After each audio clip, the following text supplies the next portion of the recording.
Here with us now from Capitol Hill, Republican Senator from Georgia and ranking member of the Intelligence Committee, Senator Saxby Chambliss. Good to have you on the show, sir, this morning.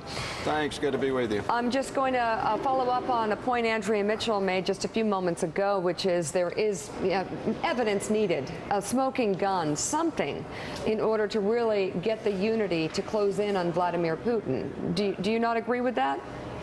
Well, I was a little bit surprised that the intelligence community said yesterday that to a group of reporters, look, if you'll meet us at such and such time, we're going to show you the outline of why we think the Russians were involved. And then my understanding of that meeting is that they did not really show that smoking gun. So I'm a little disappointed in that because there's obviously a lot of evidence pointing to the Russians. Some of it's circumstantial, but frankly, some of it's pretty direct. It's still classified, but I think at the end of the day, all of that classified information will ultimately be released. And, you know, whether it was the Russians themselves that pulled the trigger or Russian separatists trained by Russians, it's all in the same, and it all goes back ultimately to Vladimir Putin. Senator, you were probably in Little League when this happened. I don't want to make you older than you are, but in 1962, Adlai Stevenson stood up in the United Nations and provided several smoking guns during the Cuban Missile Crisis. Now, it's our understanding from sources that there is, as you indicated, there's far more hard intelligence about the missile, where it was fired, when it was fired, the location of the missile.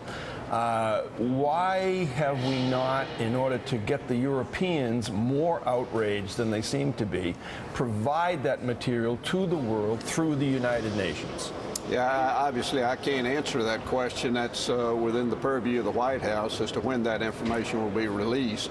But it is pretty clear, and you're right. In fact, somebody brought up to me that Stevenson speech last night. When are we going to see the Stevenson moment in the UN? Well, we've got the perfect person in Samantha Power there to do it. She did a great job, I thought, on Friday, a much stronger statement than what the president has made. And hopefully that statement will be forthcoming in the short term. Senator Andrea Mitchell here in New York. Your partner on the Intelligence Committee, Dianne Feinstein, said 2 days ago to me that they should declassify the intelligence. You've just said it. Have you seen in your briefings pictures or evidence? Because our colleagues were all at that briefing yesterday, and all they showed was social media, which has been publicly available. That's not the kind of evidence that is going to push the self-interested French off the dime on their arms sales.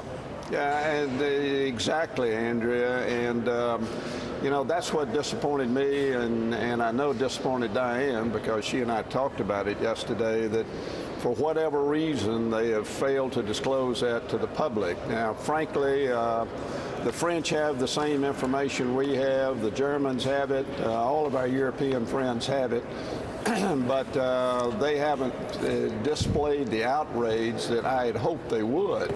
But one reason they haven't is that, irrespective of the fact that we did not have as many folks on the plane as some other countries did, the president is still going to have to lead on this issue. And if he leads in the right way, I'm confident the Europeans will follow.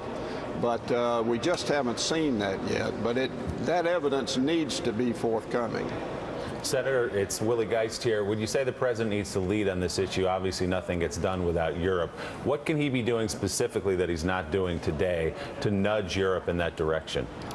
Well, number one is to release the classified information. There's no reason not to.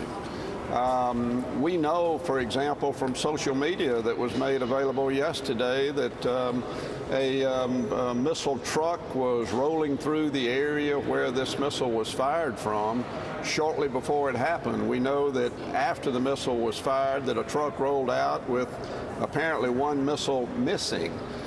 We can substantiate where that missile was fired from. That's the type of hard evidence that, coupled with the evidence that was shown yesterday on social media, will make it pretty darn clear as to who fired this missile. Once you do that, and once you publicly state to the European people this is what Vladimir Putin did, then I think you're going to see a groundswell of support coming out of the European people, which will force their leaders to get on board in a much stronger way. All right, Senator Saxby Chambliss, thank you very much. Very good to see you, sir. Okay, you too.